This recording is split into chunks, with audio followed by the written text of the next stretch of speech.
चलिए माँ जी, खाना खा लीजिए। हाँ बहू, गाय के लिए रोटी बना दी? नहीं माँ जी।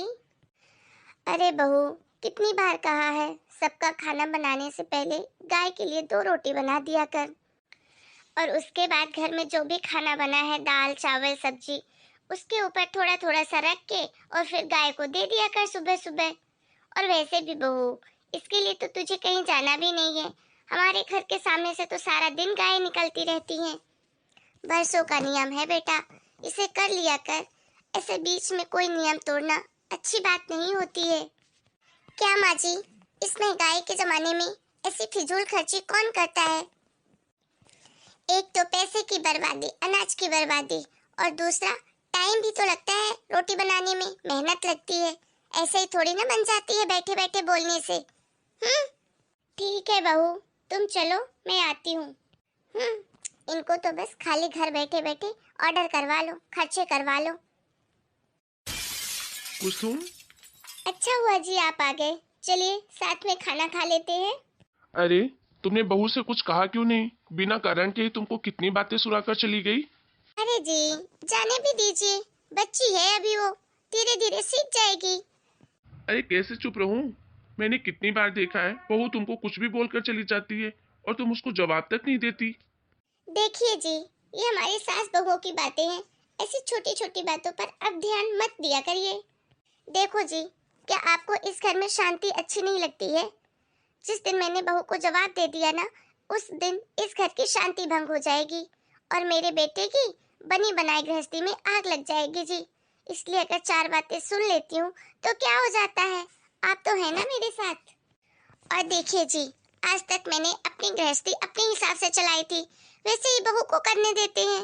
वो अपनी गृहस्थी अपने हिसाब से चलाए। नियम मैंने बनाया था, मैंने जब तक गृहस्थी चलाई उसे पूरा किया। अब बहू को अगर वो नियम नहीं पसंद है तो ना करे, मुझे क्या करना है। वो सब तो ठीक है कुसुम, वैसे भी हमने बहू को आज तक कभी किसी चीज के लिए रोका टोका नहीं है। लेकिन हम भी तो इंसान हैं। क्या तुम्हें बुरा नहीं लगता? तुम्हारी बरसों से चली आ रही परंपरा को बहू ने एक झटके में तोड़ दिया तो? चलिए जी, खाना खाने चलते हैं। क्यों बात को बढ़ा रहे हैं, इतनी भी कोई बड़ी बात नहीं है। कुसुम, मुझे एक बात बताओ, कहीं मैंने बेटे के हाथ में कारोबार देकर कोई गलती तो नहीं कर दी? क्योंकि ये बहू के तेवर तभी से मुझे दिख रहे हैं जब से मैंने बेटे को कारोबार सौंप दिया है। अरे जी, आप भी कैसी बातें कर रहे हैं? एक ही तो बेटा है हमारा। आज नहीं तो कल सब कुछ उसी को तो संभालना था। सब कुछ उसी का तो है, तो अभी दे दिया तो क्या फर्क पड़ गया। अब चलिए भी खाना खाने। ठीक है, चलता हूँ। लेकिन बहुत गलत बात है कुसुम, तुम्हें अपने लिए बोलना चाहिए। क्योंकि बहू का व्यवहार मुझे कुछ ठीक नहीं लग रहा है। भगवान ही जाने आगे जाकर क्या करेगी। अब चलिए भी। कुसुम, सच कहूँ तो मुझे अपनी नहीं तुम्हारी चिंता है। मैं तो फिर भी हैंडल कर लूंगा बेटा को भी और बहू को भी। पर तुम बहुत सीधी पड़ जाती हो इन सब मामलों में। क्या कह रहे हैं आप? चलिए भी, खाना खाते हैं शांति से। हाँ हाँ, ठीक है चलो। लेकिन जो मैं बोल रहा हूँ, मेरी बातों पर भी ध्यान दो जरा। ठीक है जी, मैं जरूर ध्यान दूंगी आपकी बातों पर। अब चलें खाना खाने।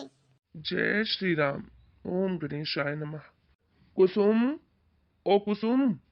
क्या हुआ जी? ये क्या है कुसुम? तुमने आज भगवान जी के मंदिर में दीपक तक नहीं जलाया और ना भोग लगाया। सिर्फ एक तुलसी का पत्ता दिखा रहा है भोग में। वो क्या है ना जी, आज मैंने बहू को बोला था पूजा करने के लिए, तो बहू ने न जाने कोई वो मोमबत्ती धूप बत्ती वो क्या बोलते हैं, कुछ जलाया था। बोले दीपक में तेल वेस्ट होता है, तो इसलिए नहीं जलाया। ये क्या बोल रही हो तुम? दिमाग खराब हो गया है क्या तुम्हारी बहू का? अरे भगवान की पूजा पाठ में कौन कंजूसी करता है? भगवान का ही दिया हुआ है हमारे पास। उनकी ही सेवा का फल मिला है मुझे। और बहू उनके साथ ही कंजूसी कर रही है। ढंग से न दीपक जलाती है न भोग लगाती है। अरे जाने भी दीजिए दी, सीख जाएगी वो भी धीरे धीरे, कौन सी बड़ी बात है। हाँ, तुम्हें तो हमेशा ऐसा ही लगता है। पर मुझे एक बात बताओ, कब सीखेगी? पूरे 4 साल हो गए हमारी बहू को इस घर में आए हुए। अगर आज तक उसने इस घर के तौर तरीके नहीं सीखे तो आगे क्या खाक सीखेगी? ये मुझे बिल्कुल भी सही नहीं लगा कि भगवान की पूजा पाठ में भी कंजूसी करे। कुसुम, मैं कह देता हूँ, बहू के जो ये तेवर बदले हैं ना, वो मुझे कारोबार जब से सौंप दिया है ना बेटे को, तभी से दिख रहे हैं। भगवान जाने आगे जाकर क्या करेगी। अब जाने भी दीजिए जी, वैसे भी हमारी उम्र हो गई है।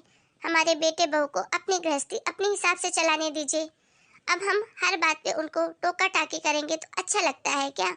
हमारी अब ये उम्र रही नहीं है।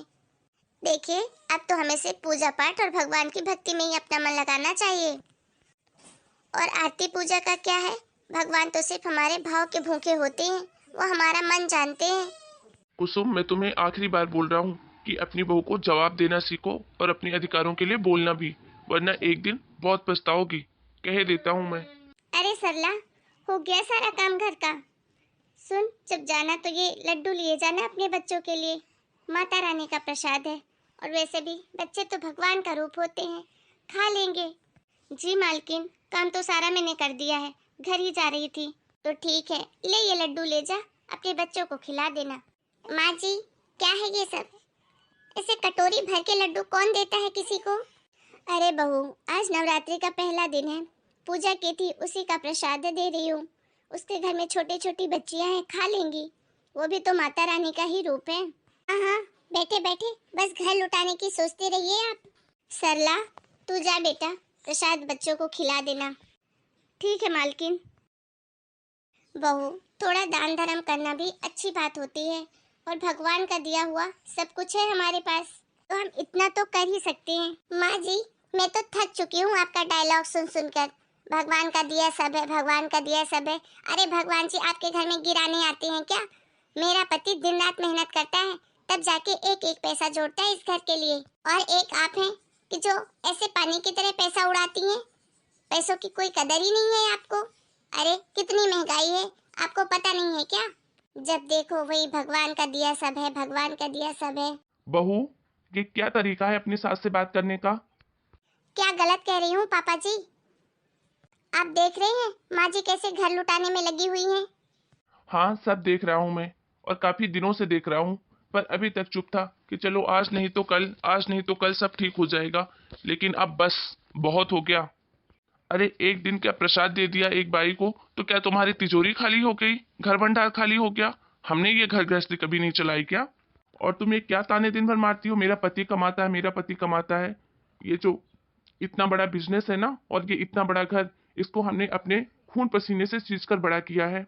और हाँ बहू, ये मत भूलो कि अभी भी इस घर पर और दुकान पर मेरा हक है, तुम्हारे पति का नहीं। तुम्हारा पति सिर्फ काम करता है वहां पर, उसको काम करने के लिए सौंपा है, मालिक नहीं बना दिया है, जो तुम्हारे इतने तेवर बढ़ गए हैं। पर पापा जी, मैंने क्या गलत किया है? अच्छा, तो अभी तक तुमको ये लग रहा है कि तुमने कुछ गलत नहीं किया है। अपनी माँ को हर बात पर टोकती रहती हो, जरा जरा सी बातों पर। दीपक में तेल तक ढंग का नहीं डालती हो तुम दीपक जलाने के लिए।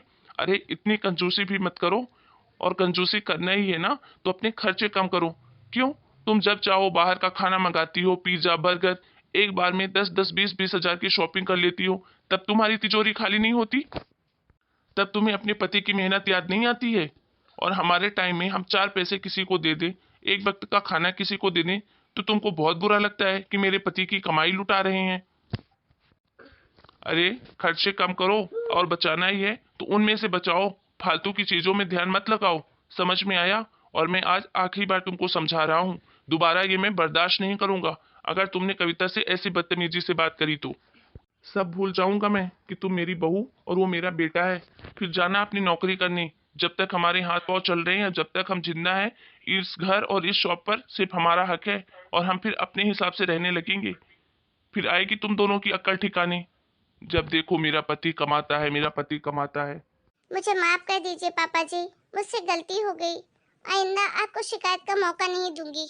मम्मी जी की हर बात मानूंगी मैं। मम्मी जी जैसा कहेंगी वैसा ही करूंगी। अगर तुम्हें सच में पछतावा है ना, तो माफी अपनी सास से मांगो, मुझसे ही नहीं। और हाँ बहू, लास्ट बार बोल रहा हूँ, अगर फिर से कभी ऐसी शिकायत हुई या मैंने कुछ सुना ऐसा वैसा, तो तुम तैयार रहना इस घर से बाहर जाने के लिए। हम अपना देख लेंगे। बस करिए जी, अब बहू को अपनी गलती के एहसास हो गया है ना, तो फिर अब आप क्यों सुना रहे हैं? मुझे माफ कर दीजिए माँ जी, मुझसे बहुत बड़ी गलती हो गई। कोई बात नहीं बेटा, माफी की कोई बात नहीं। तुम्हें अपनी गलती के एहसास है, यही है सबसे बड़ी बात मेरे लिए। हेलो दोस्तों, तो आपने इस कहानी से क्या सीखा? बुढ़ापे में इतनी जल्दी अपने घर गृहस्थी की भागदौड़ बहू के हाथ में मत दीजिए, नहीं तो पछताना पड़ सकता है आपको भी। मिलते हैं नए वीडियो में नई स्टोरी के साथ। और हाँ, ऐसे ही अच्छी अच्छी मोरल स्टोरी देखने के लिए अगर आपने हमारे चैनल को अभी तक सब्सक्राइब नहीं किया है तो प्लीज़ सब्सक्राइब कर लीजिए। आप लोगों को बहुत बहुत शुक्रिया। अपना और अपने पूरे परिवार का खूब ध्यान रखिए। राम राम।